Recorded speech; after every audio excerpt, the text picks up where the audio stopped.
Jeff Cutter. How are Welcome you? to Minute of Feature. Thank you, man. I'm good. I'm good. How are you? How are you? How I'm you really doing? great. Yeah, I'm really great. Thanks for having me on. Absolutely, man. This is an absolute honor. I love having DOPs and writers and editors. People who don't usually get the limelight. You Sure. know, Yeah. as much as actors get on the podcast. So, this is absolutely amazing, and it's a thrill. And congratulations on Prey, man. I mean, Prey Thank you. is huge. It's massive. It's in the zeitgeist. It's in the conversation. Um, how how is that feeling for you right now? It's a little surreal. I mean, I'm definitely a Predator fan. So it's been quite this sort of interesting ride. And I think, you know, we started shooting like early, sort of middle of last year, but we started prepping early last year. And I don't think, at that time, you never know if something's going to be good or not. Like you can believe in a script, you can believe in director, you can believe in other people involved, but you just don't know. And it's like I've quite often been wrong. The things that I think are going to be good aren't, or the things that I'm like, oh, well, I'm really proud of that, and then nobody cares, you know. And then the things that you're like, well, that was the worst experience of my life, and then that usually ends up being the thing that's the most successful thing you've ever done. So that happens a lot. So you never know, but it is a little bit strange, and but especially when you start seeing like little predator memes popping up in the weirdest, most random places. So yeah, like you say, when it's the zeitgeist and people talking about it as much as they are, but it's great. I mean, yeah, I'm not going to lie. It feels really great to be a part of something that everyone seems to really like and have responded to in like such a positive way. So that's a real thrill. Absolutely. You talk about things like you never know how things are going to be received. I think a Predator film in this day and age, especially because Shane Black's Predator, the Predator, wasn't received as with open arms as well as Prey Right. was. So I think the appetite for another Predator movie, it was sort of lukewarm. But I saw that trailer and I was just blown away. I was like, this is going to be something special. And I've been following Dan Trachtenberg, the director, for since 10 Cloverfield Lane, and I saw that he was attached to this, and I was like, this is going to be something special, man. So yeah, I Well, think I'm glad that you thought. I mean, there were definitely people that were, really stoked about it, but there was also a lot of like negative. There was sort of that initial wave of people that were just like, I remember doing a little Instagram post right when we wrapped, with just a picture of the slate and saying, how excited I was to be a part of this and blah blah blah. And my favorite comment was someone just wrote another crap. That was like the only thing they said. There was a lot of positive stuff, but it was just hilarious. Like, there's always going to be some negative stuff too. yeah, Um, sadly, we do live in that sort of time and place yeah, where things yeah, get yeah. dismissed pretty easily. But look, I really kind of wanted to delve into well, not delve into, but just kind of ask about your relationship with Dan Trachtenberg because you shot Ten Cloverfield Lane and The Boys, the pilot of The Boys as well, Mhm. which both directed by Dan Trachtenberg as well. So I just kind of wanted to get your a sense of like how you guys met and how you guys collaborate, and how he is as a coworker. Yeah. So they sent me the script for 10 Cloverfield Lane, which was Dan's first movie. And when I got it, I read about 5 or 6 pages and I thought, oh, I don't know about this. Because the beginning, it's very much like the girl is kidnapped. She wakes up, she's been knocked unconscious, and she's chained to the wall. And I was like, I don't want to do like another torture porn movie. It's like, I'm not interested in this. So I kept reading, and then I was like, oh, it's not that. And then, of course, it's a very clever script. So I was sort of into it, and I had some basic ideas. So then I met with Dan and a couple of the producers, and it was actually a very weird interview. It wasn't weird. It was because it was a moment very early on where I said to him, I was like, so I almost didn't finish the script, and he was like, huh? And I was like, let me explain, because I knew that sounded terrible, Just but I straight was up meant to offending be. him in the first meeting.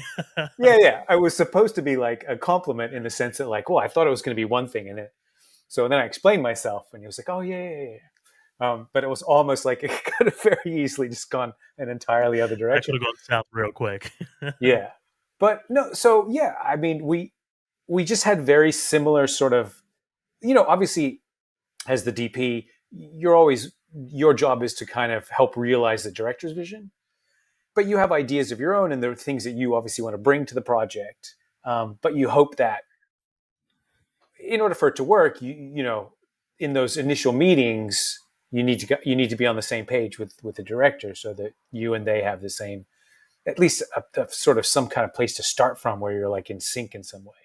So we were very much in sync um, in that meeting, and then yeah, so we went and shot that, and it was not without its complications and its difficulties, and it wasn't really after the movie was until I saw the first cut, because there were things about it that I really liked, but then I wasn't sure. I really wasn't sure whether it was going to work. Um, and Dan invited me to like one of his early screenings, and I saw it, and he's actually and as soon as it was over, I was like, "That was amazing." He was like, "Really?" I'm like, "Yeah, it was great. I loved it." And he had done some post. I'm like, I'm very anti Zoom, and we talk about sort of various things. And he had done these like little post Zooms and he was like, even the Zooms? I was like, no, they're amazing. I said, they're great. They're all perfect.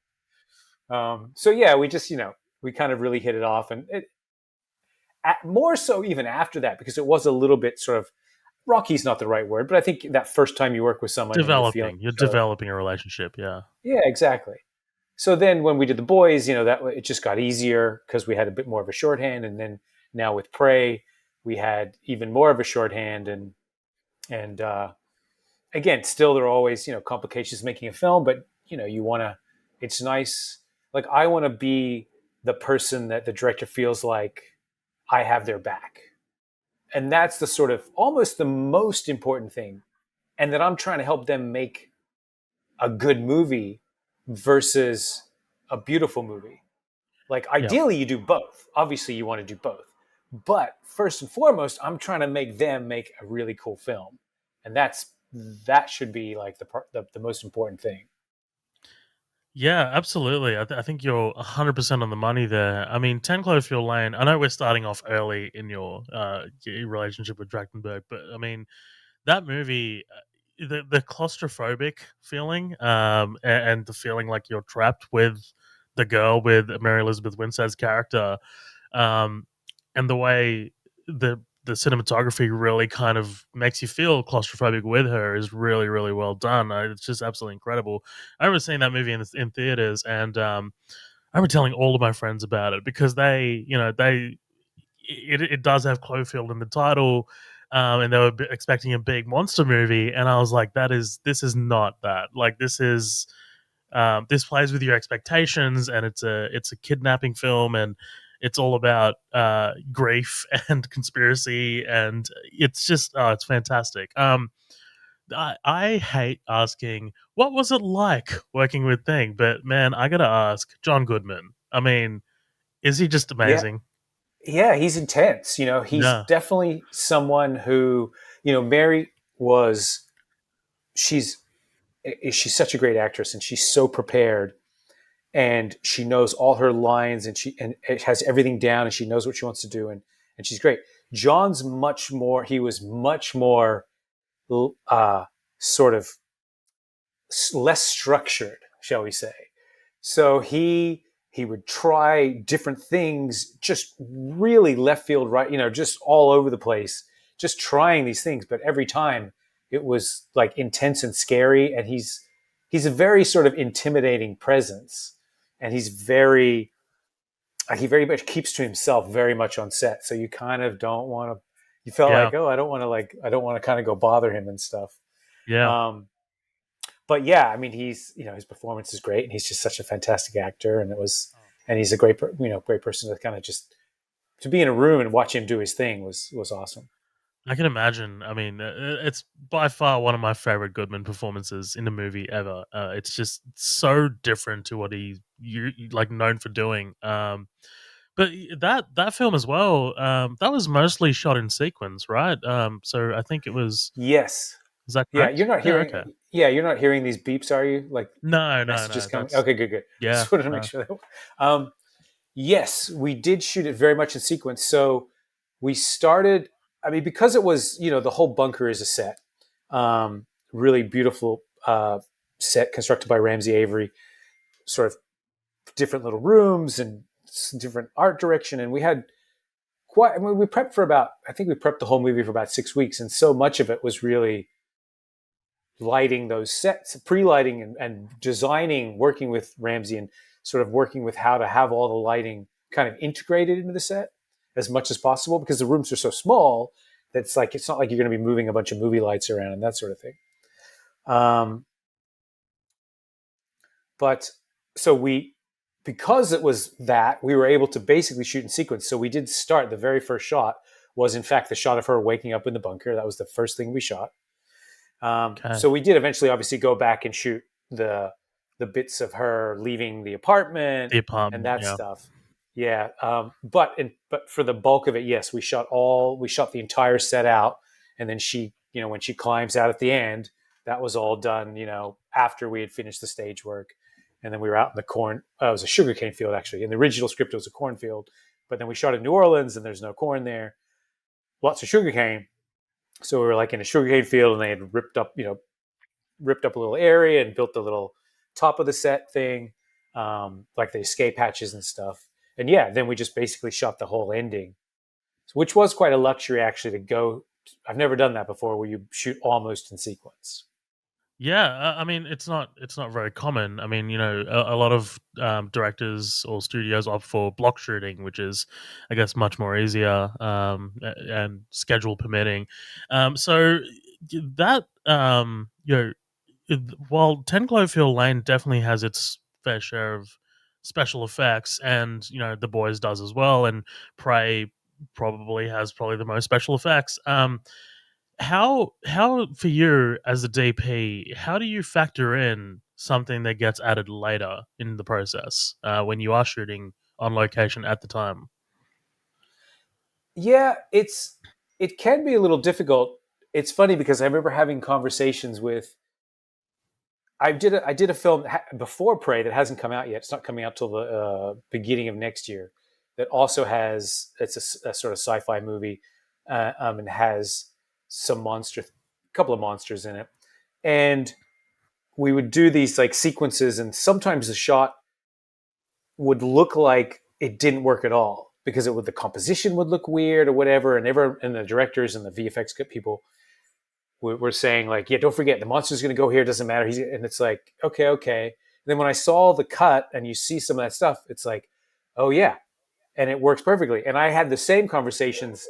Now me telling the camera operator on Prey, or occasionally he would be framing something, and you'd keep saying to him, don't forget being chased by the monsters. You got to leave. And his instincts obviously were to sort of keep the composition on the actor running through the tall grass. And it's like, don't forget Predator, who's not here right now. Sometimes we did have Dane in the suit, or if he was invisible, he was in the mocap suit. And so sometimes he was there, but Oh, sometimes he cool. just wasn't. Yeah. Yeah. So sometimes it made it easier, but then there were times when it was like going to be entirely CG, and you know. I think they So used that yeah, technique on The Invisible Man, the movie that came out a couple of years ago, where the guy was in the suit and he was present in the scene, but to make it look a lot more real for the actors, just in the scene, yeah. yeah. I mean, we did it even when there were occasions when it was just Dane, when it was just the Predator on his own. We still Oh, okay, sometimes cool. did him, even if he was entirely invisible. Like there's a sequence when Amber's character Nadu finds the buffalo, and then we cut later to the dead buffalo, and then they cut back, and now the Predator has showed up, and Yeah, he's entirely invisible, but we still shot him. We shot the actor in the mocap suit, and then it just all gets replaced. And I think it's sometimes it has to do with like if he's picking objects up, so then they need to have that person pick the object up, and then they just paint the whole thing yeah, out. yeah. Um, so it sort of varies, but for the most part, like when it comes to special effects, it doesn't really modify too much of what I do. in the sense that I'm still thinking about what's the environment and the way that this environment would be lit. And so it sort of falls on them to then, they have to then match all those characters and match that stuff back into what we're kind of capturing. Yeah, it's a massive Um, collaboration. I can imagine. oh yeah, Yeah, absolutely. It's everyone's got their job to do, and you have to respect that, and you have to sort of, you still have to be flexible about things, and it's everyone's trying to make the best picture. You know. for sure. Everyone's got a common goal, and Yeah. man, oh man, I think you've achieved that so far. I mean, Thank you. in everything that I've seen. um, so, something that kind of crossed my mind is towards the end of that episode of The Boys that you shot, the pilot. That's sorry, just remind. That's the only one that you've shot, right? The Yes. pilot. Yep. Okay. I just did the first. Um, Yeah, Dan and I just did the first episode. Yep, That was it. yep.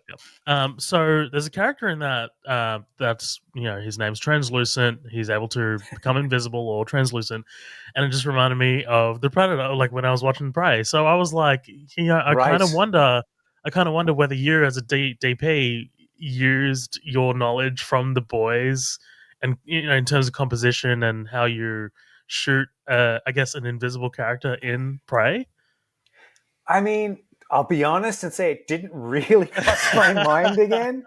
Um, but what I do remember very distinctly from, and specifically that character, I do remember when we would shoot.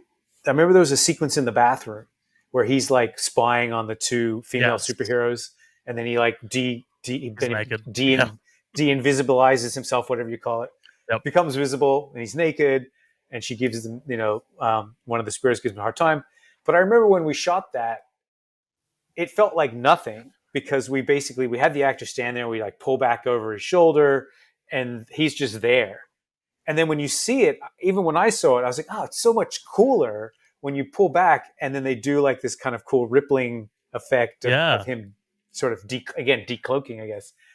I hadn't actually thought about that, but now that you mention it, it's like very much the same thing.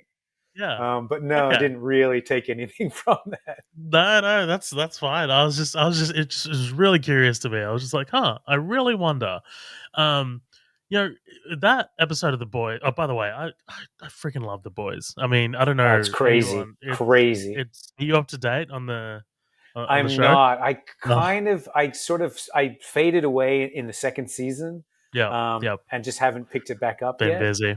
Yeah, Yeah, but I do. Yeah, it's great. it's all kinds of crazy. I mean, I Eric know.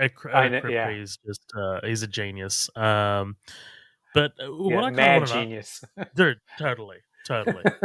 What I kind of wanted to ask you is, we had Colin Watkinson on. He was the DP for The Handmaid's Tale. He Yes, did the yeah. pilot. He came back, did a few more episodes.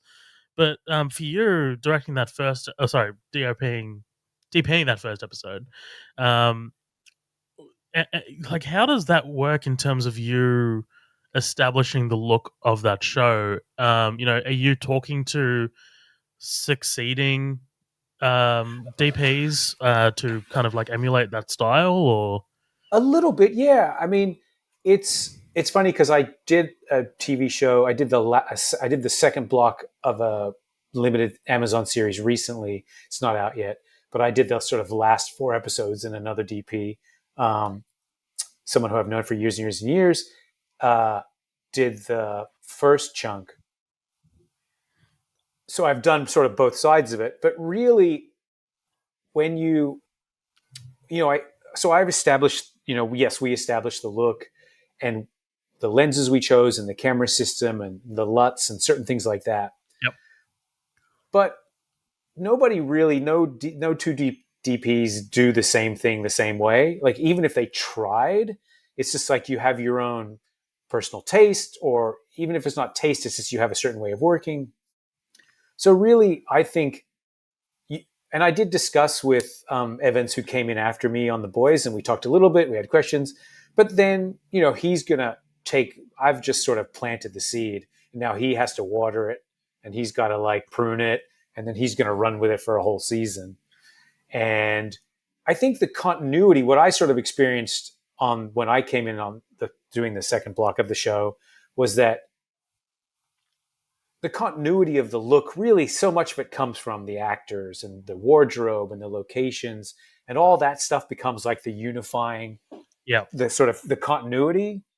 I mean, it is weird, right? It's weird when, especially like I wouldn't want to do, which is the boys structure, where it's like one DP does 1, 3, 5, 7, and the other guy Yes. or girl is doing 2, 4, 6, 8, Yeah. and they're doing it with like 8 different directors or 6 different directors, and you think, how the hell is this going to like Oh, somehow be cohesive? And it always is, you know.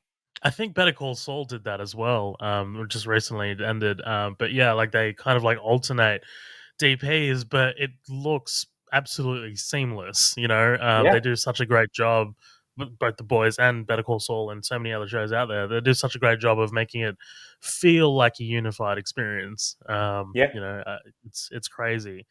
Um, so let's talk about Prey a bit more because I sure. mean, like I said, it's out there, and what we do here on this podcast is we choose a movie and we sort of cover it pretty much scene by scene. Like we just kind of go through and we're not critics or anything like that, so we're not Hmm. critically breaking it down. But we kind of like what works for us works for us. We talk about it. What doesn't work for us, we don't talk about or whatever. Sure. And we've last week we covered Prey because it's available on Hulu, Disney Plus here in Australia. And we've covered 10 Cloverfield Lane a couple of years ago, but with Prey, this how do you feel about it going to Hulu? I mean, it is a because I would have killed to watch it at the movies. I mean, I really would have loved that opportunity, and Yeah, yeah, yeah, yes. I mean, I really, really wish it was in theaters. And there's been so much positive feedback, and so many people in text messages or comments on posts. And, you know, the thing I keep hearing, the thing that people keep saying to me is like, oh, I really would have loved to have seen it in the theater. Unfortunately, because of the Disney Fox merger, it yes, was just always slated, like it was always from the get go going to be a I Hulu, a remember that. streaming, Yeah, yeah. So it was a bit of a, it's definitely like a bummer, but you know, all you can do is like still go make the best movie that you can, and you still want to be a part of the best movie. And Dan and I don't. It's like we certainly weren't thinking of it like, oh, this is a streaming movie. We just were like, let's just make a kick-ass Predator movie. What's the best thing we can do? And obviously, Dan's part of all that, and with all the the script and storytelling and all that stuff, I'm just sort of there to help kind of facilitate his vision. Um, but yeah, we don't think about it like, well, this is going to be. I guess the only thing is like every now and then you'd have these moments, and it'd be like we'd make jokes about like, well, this will probably look okay on someone's phone. We'd make that joke every now and then, which uh, is like depressing. I have a Um, Tenet poster right behind me. Christopher Nolan would be, he'd be dying.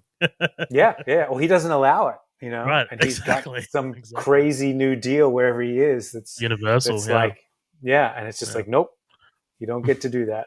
Theatrical only. Yeah, so it is a bummer. But you know, I'd much rather. By the way, though, I'd much rather have made a movie that everyone seems to be, really excited by that streams than a theatrical movie that no one gives a shit about. And it's like, okay, great. I think that's the trade off. Yeah, Like everyone I know has seen this movie. And you kind of wonder whether if it was dropped in cinemas, in the theater, whether it would have got this much traction and social media coverage and all of that. So, yeah, it yeah, might not have. Yeah, yeah, it was an although interesting strategy for sure. Yeah. yeah, the one thing I will say that's been quite positive, and I didn't actually think about this, but somebody mentioned it to me last week, was they said it was sort of one of the first movies they can remember, or that it comes to mind, that where the media and press, like reviews, reviewed it as if it was a traditional theatrical release. It wasn't sort Oh, of the way that most streaming movies, I that's think, get interesting. Yeah. coverage.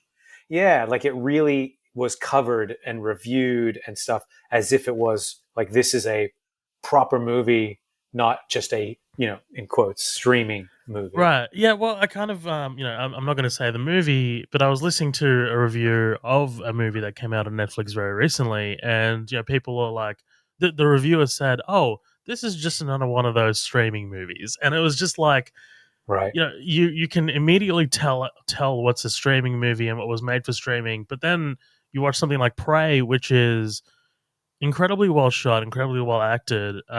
Like the score is incredible. Amazing. So Amazing. well Yeah. directed.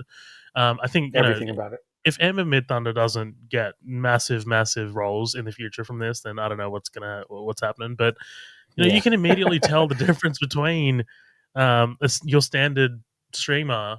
Streaming movie versus something like Prey, which has kind of like a lot of love put into it. I think, so props to you, props to you guys.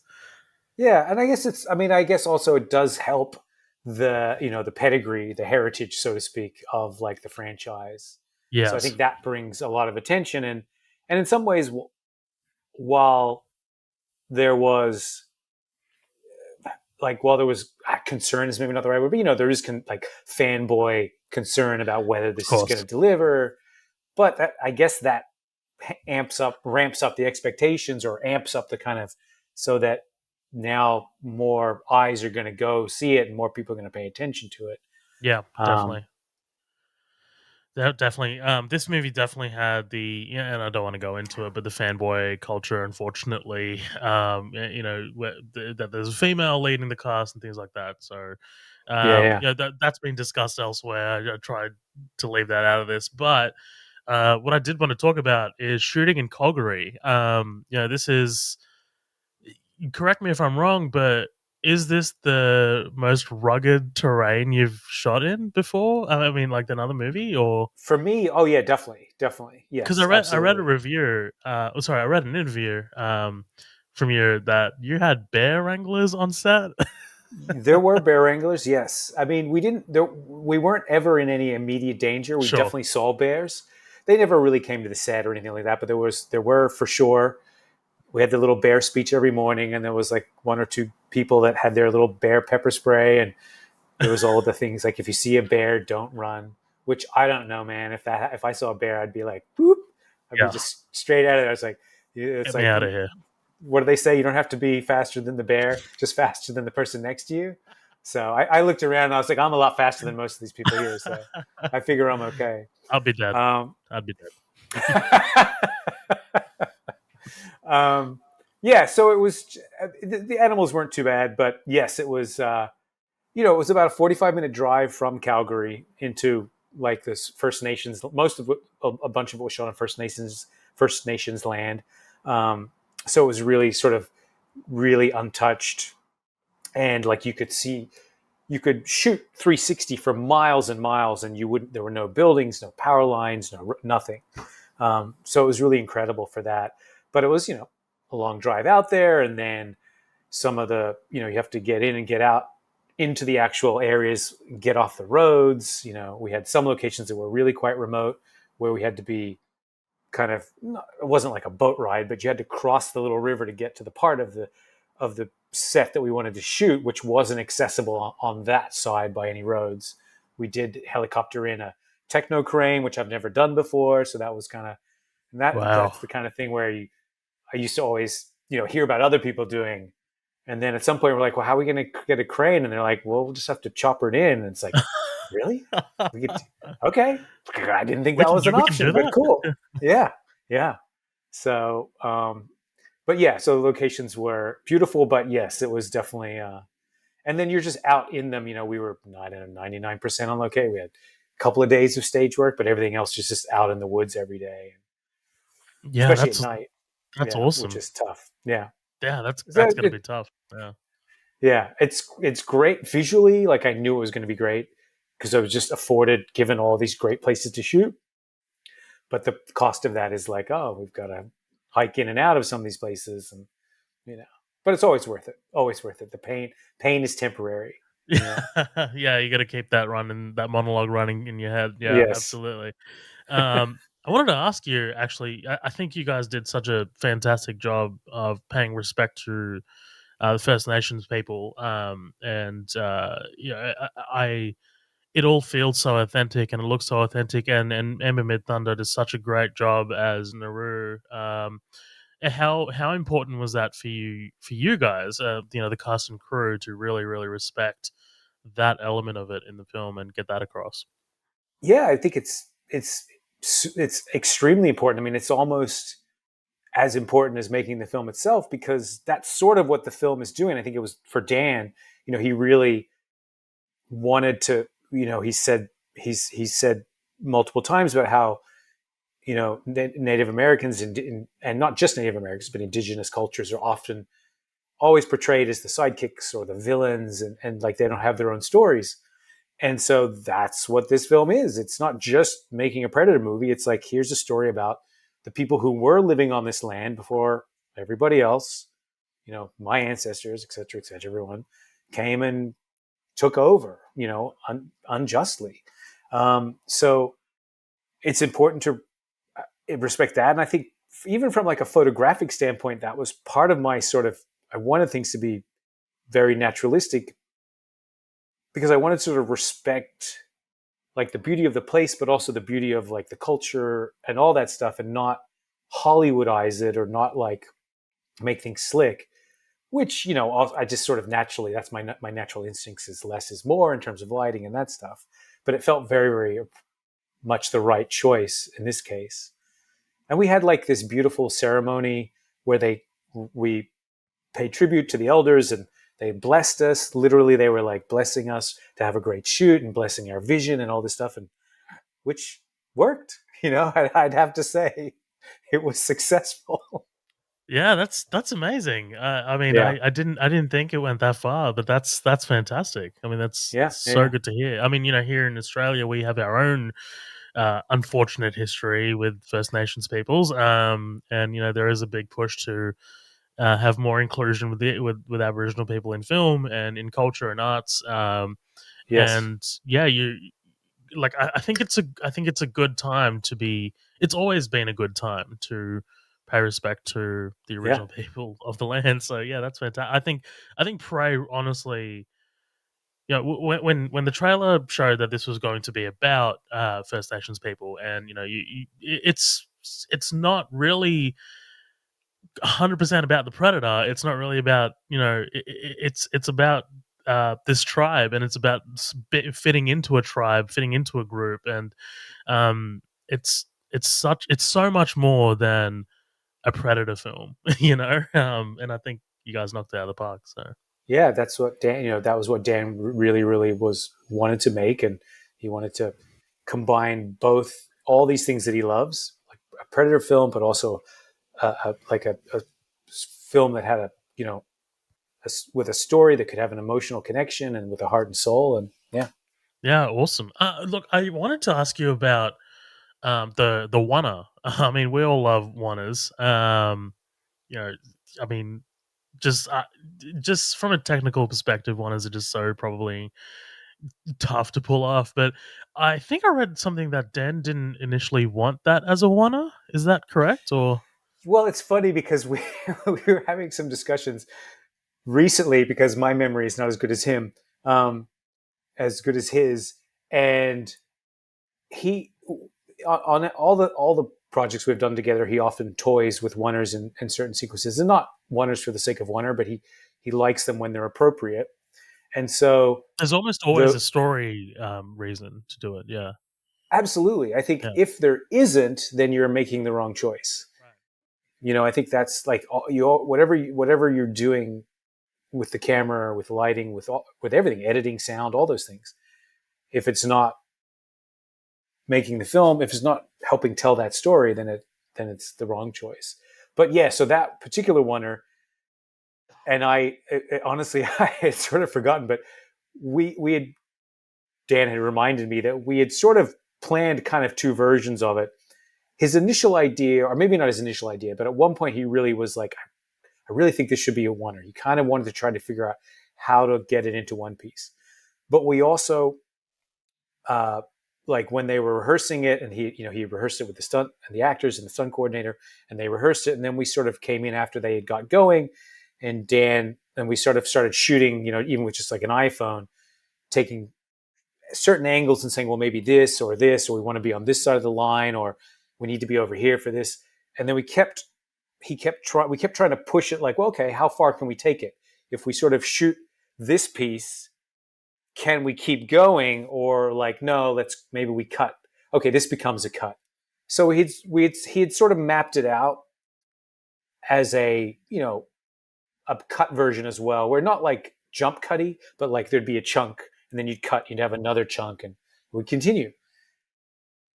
When we started shooting, and I had totally forgot this, but the way Dan remembers it is that we essentially ran out of time because we sort of rehearsed all morning, for half a day, and we kept, and the camera operator George, we kept sort of doing almost what we were doing in the thing where we'd practice the piece, and then it'd be like, well, can we just keep going?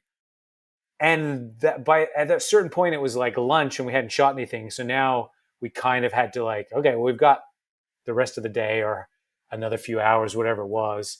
So we just kept massaging it and pushing it and saying, okay, if this piece of action, what if this character spins here so the camera doesn't have to come around? Or what if we see this from the back? Maybe we don't have to see this person's face in this moment. You just sort of make those choices and those decisions until it becomes one thing.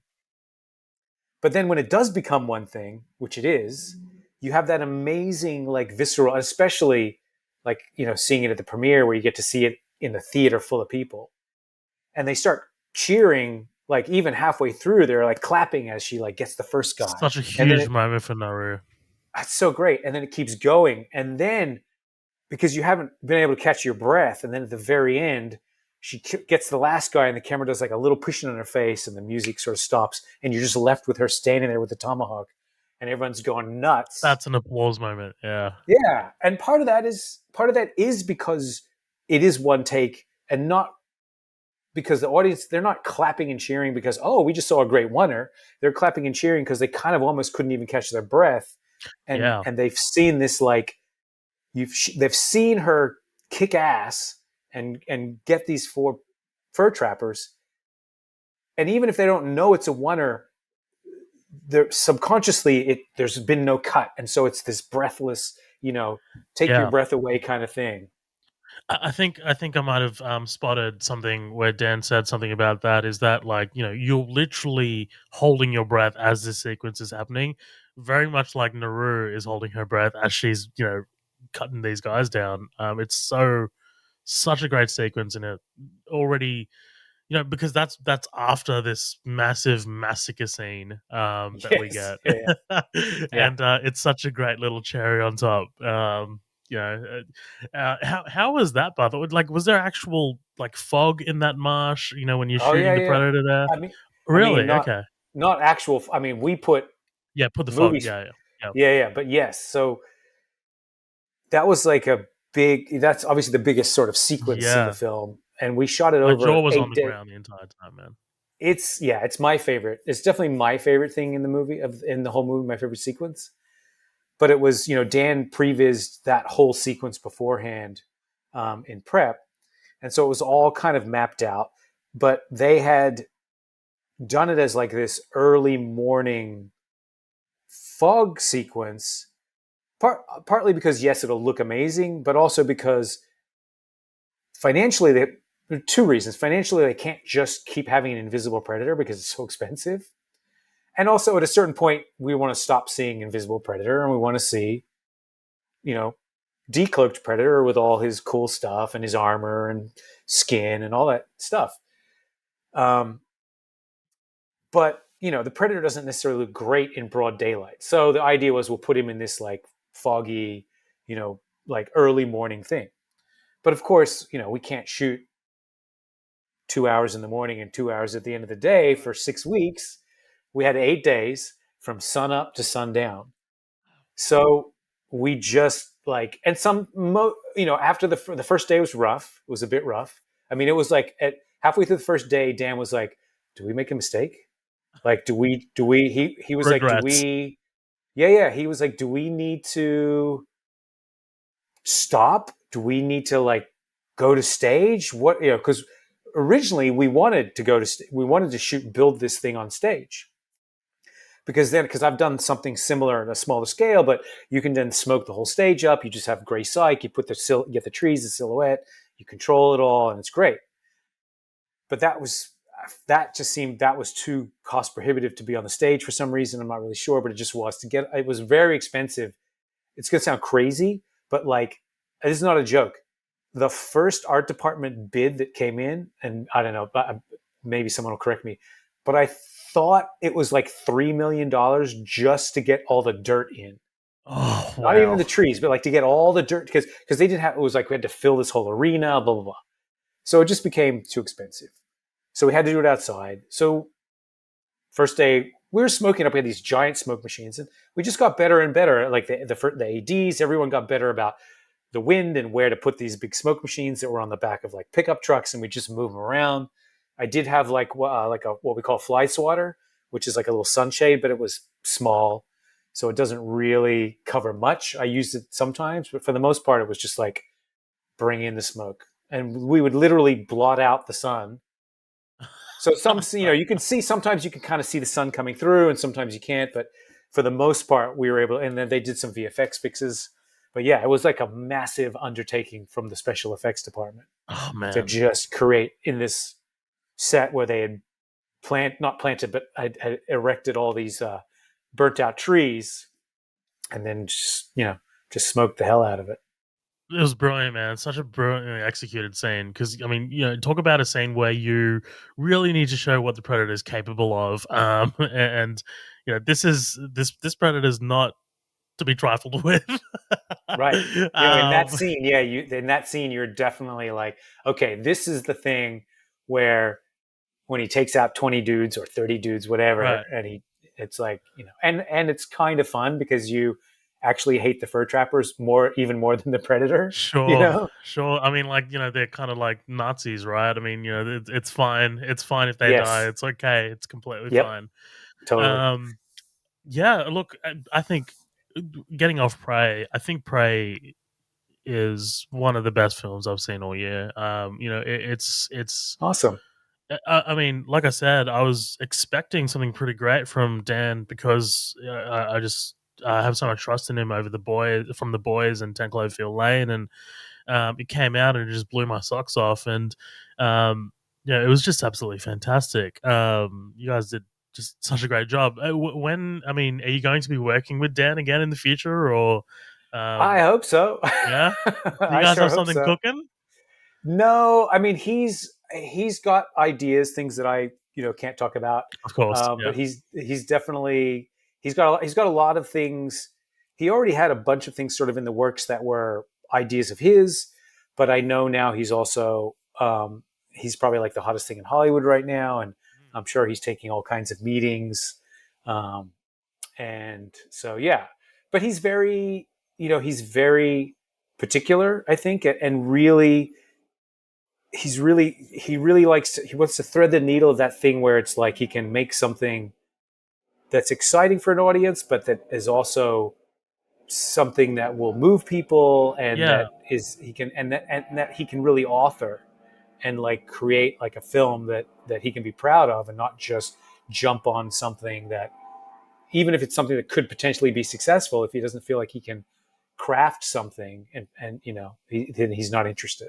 and I think one strength of Dan's is that he's really able to play with an audience's expectations. I mean, you come into a movie called Cloverfield, and you get 10 Cloverfield Lane, and you're just not expecting. You come into Prey, which by then you've sat down, you know that it's a Predator movie, but you're completely blown away because it just completely, I guess, played with your expectations of what it is. So, I think that's just a strength of Dan's that I'd really like to. I mean, I think he's really keen to flex more. Just from I don't know him at all, but I'm just taking a guess. So yeah, that's Yes, he does. He definitely does, and he's a huge fan of movies. oh Like he yeah, but he loves so many movies. So many times he and I are talking about movies, and he'll be like, we'll talk about something. He's like, "Oh, I saw it was great," and I was like, "Ah, it's terrible. I hated that." And he's like, "What? Why?" He even movies that he just has such a large range of films that he loves, the kinds of movies, but also even films that aren't great, he'll always find things that he loves about them.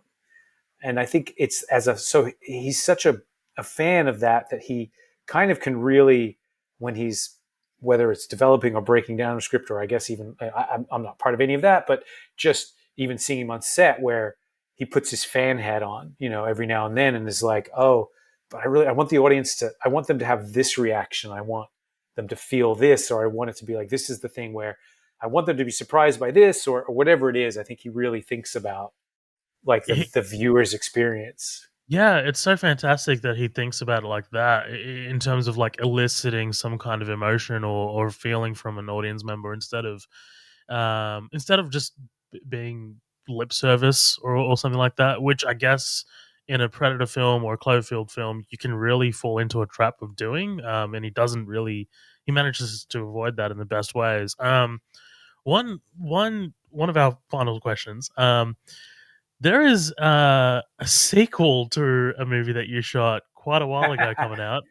Yeah, yes, yes, yes. Orphan First Kill is coming out soon, and it's I think it's out here this week in Australia. And you shot Orphan for Wame Colette Serra, and you're kind of. It's funny that that was his first film, and you shot Dan's first film too. So you're kind of like, you're the go-to It for was, yeah, debuts. that wasn't Jama's first film. He Okay, did okay, do, okay. yeah, he did at least, I know he did House of Wax before that, and I Oh, feel that like he was his did a, first film. yeah, Yes, I we talked think about that. House of Yeah, Wax, yeah, I think House of Wax maybe, but that yeah, was that my was shot second. That here in was only Gold my. Coast. Oh, is that right? Mm. I didn't know that. There was a Yeah, big fire that happened, unfortunately, and it caused a yes, massive that's court right. case. Yeah, yeah, that was unfortunate. Yes, yeah, yeah, Yeah. yeah, yeah. That's right. Now I remember hearing those stories. Yeah, yeah, yeah. Is that where you are? Are you on the Gold Coast? No, where are you? No, no, I'm in Sydney. So the Gold Coast is No, no, north. I know exactly, because we haven't discussed this, but I grew up in Sydney. Whoa, what? Where? I was I was born in Los Angeles. But I was waiting for this. I thought that we would have a This is moment where you'd be like, "Oh, blowing my what's your-" mind. No, I know, Yes. I know. That's why I was like, I need to drop this now because I thought you might be like, "Oh, how did you start?" And I'd be like, "Well, actually, I started." Um, but yeah, so I was born here in Los Angeles, and I moved. My family moved to Sydney when I was 5. So I grew up in Rose Bay. Oh, I nice, went classy, I went to classy. I like it. I went to I went to Waverly College. Not sure. Yeah, Bondi. was not yeah, not the best, but I mean, Sydney was great. Just Waverly wasn't. I love Sydney. So I lived in Sydney till I was 18. I sort of I always wanted to like go to film school, and for whatever reason, I thought back in LA was the place. I mean, if I was to redo it, I might rethink that decision now. Just thinking about the number of amazing Australian cinematographers and Australian directors, it's like such a for this It's thriving. population, It's thriving right now. Yeah, yeah. amazingly talented Yeah, you people that got come George out of there. Miller leading the cast, leading the charge. He's Yeah, shooting yeah, yeah. Still, Furiosa. Yeah, still, like even mm, 30, 40 years later, he's still leading the charge. killing It's it. Yeah, unbelievable. Yeah, and I think Marvel have moved their productions here as well, which is nice for Australia. yeah, yeah, yeah, yeah. But yeah, like I that blew my mind. I mean, I'm going to have some some Aussie filmmaking friends who are going to be listening to this, and they're going to be like, "What the hell? What the fuck? Like that's crazy." um, that's awesome. But yeah, so my question was, I mean, you shot Orphan, and Orphan First Kill's coming out. How like not how do you feel, but like I mean, is it weird to kind of like have a sequel to a film that you haven't shot? It's not. I guess it's not that. I mean, I suppose it's a little strange, only in the sense. It's funny because when we were shooting Prey, one of our camera assistants had worked on it, and I think they were. I think maybe they shot in Edmonton, which is a couple hours from Calgary. I think it was Edmonton. I don't think it was Montreal because we shot most of the original one in Montreal. We shot a little bit in Toronto and then Montreal. But I think he said they were in Edmonton, but I could be wrong. But he was like, "Yeah, we were just shooting." He's like, "We know you shot the first one." And I was like, "Oh, that's weird." And I knew Jama didn't have anything to do with it. And it's not strange, but look, I think we're all. I shouldn't speak for everyone else. There's but for myself, there's like an insecurity where it's not something I would have wanted to have done, but there is that weird thing where like, hey, they didn't even call me. Like, would they, I mean, wouldn't they have just checked? But it's such a silly thing because directors have their own relationships with people, and Sure. they want it to look like something else entirely. Like we don't want to have anything to do with the first one, so who knows? I haven't seen it yet, so I don't know. I'm hearing great things. I mean, Oh, good, I good, can't good, wait. good. Can't wait to check it out. Yeah, Yeah, it's such a. I think August was a little bit of a month of I don't know. Like, there's just not much coming out towards the end of August here, so yeah, really, yeah, really yeah. keen to see it. All right, last question. This is a question that I ask everybody. So you're on the spot, right? So you're gonna have to think quick, think on your feet, Okay, Jeff. all right. You have a Sunday afternoon, completely free. Let's say, for example, like let's say the rarest thing happens and you're completely free on a Sunday afternoon. What two movies do you put on back to back? Oh, that's good. Okay, one of them has to be The Hitcher, Oh, the the Rutger original Hauer one, Hitcher. yeah, Yeah, nice. the original Hitcher, shot by John Seal. Yep, The yep. one of the most perfectly photographed movies I've ever seen, and it was super inspiring. I saw that movie when I was like 18, and I was just floored by. And I didn't know at that point. I was into film. I was still in Australia at the time. Um, I didn't know like I didn't know there were other like I didn't know what a cinematographer did. I didn't know any of that stuff. I just Sure, sort of only knew. I mean, I knew I was definitely already into film and had made some films in high school on like beta or whatever it was, like VHS or something, a 3/4, I forget. Um, but I didn't know what those people did. But I just was mesmerized by the mood and the photography and all these things. So that's one. that's a great The, pick. the second one is tricky because it's like it's probably not it's not a film that I actually love, but it's a film that I can watch over and over and over again. Is Apocalypse Now Oh, nice. because Little of bit of just Coppola. it's like one of those films. It's like they don't well other than actually oddly like the recent Top Gun, and there's no connection other than they don't make films like Apocalypse Now anymore where it's real.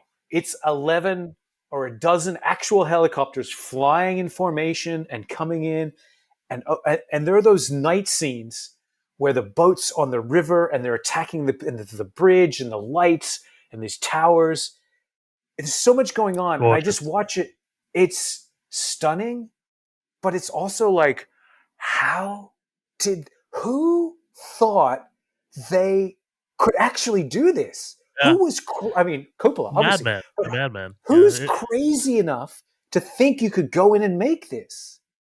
So I can sort of sit and watch that because I'm just so enthralled by the filmmaking and just like, oh, it's like incredible.